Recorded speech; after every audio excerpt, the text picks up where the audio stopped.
Hello mga kaibigan, maligayang pagdating sa aking channel. Nandito ako na may magandang video. Syempre, lahat ng mga paksang pinagtataka mo tungkol sa mga celebrity ay mapupunta sa aming channel para sa iyo.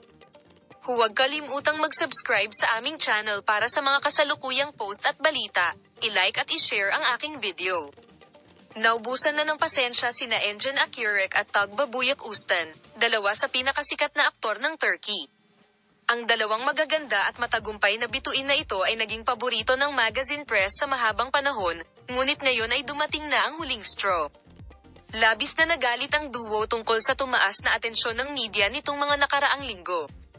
Ang patuloy na pakikialam sa kanilang pribadong buhay, maling balita at chismis ay ikinagalit nina Engin Akyurek at Tagbabuyak Ustan.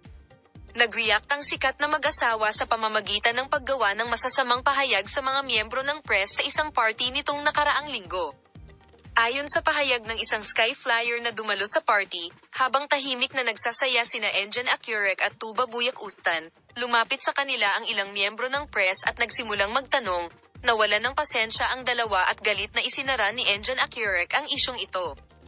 Igalang ang aming pribadong buhay ngayon. Sumama din sa kanila si Tagbabuyak Ustan at idinagdag ang mga sumusunod. Ang pagiging palaging nasa agenda ng media ay makakasakit sa atin. Pabayaan mo na kami.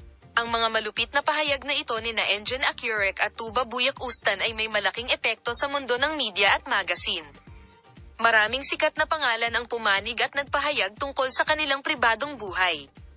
Ang insidenteng ito ay muling nagpapakita ng impluwensya ng mga kilalang tao sa media at nagsilbing babala sa tabloid press. Ang kanilang mga tagahanga ay nagpahayag ng kanilang suporta para sa kanila sa social media.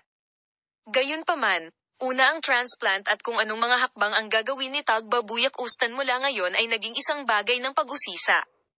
Salamat sa lahat ng nanonood isang araw. Magkita-kita tayo sa mga bagong video.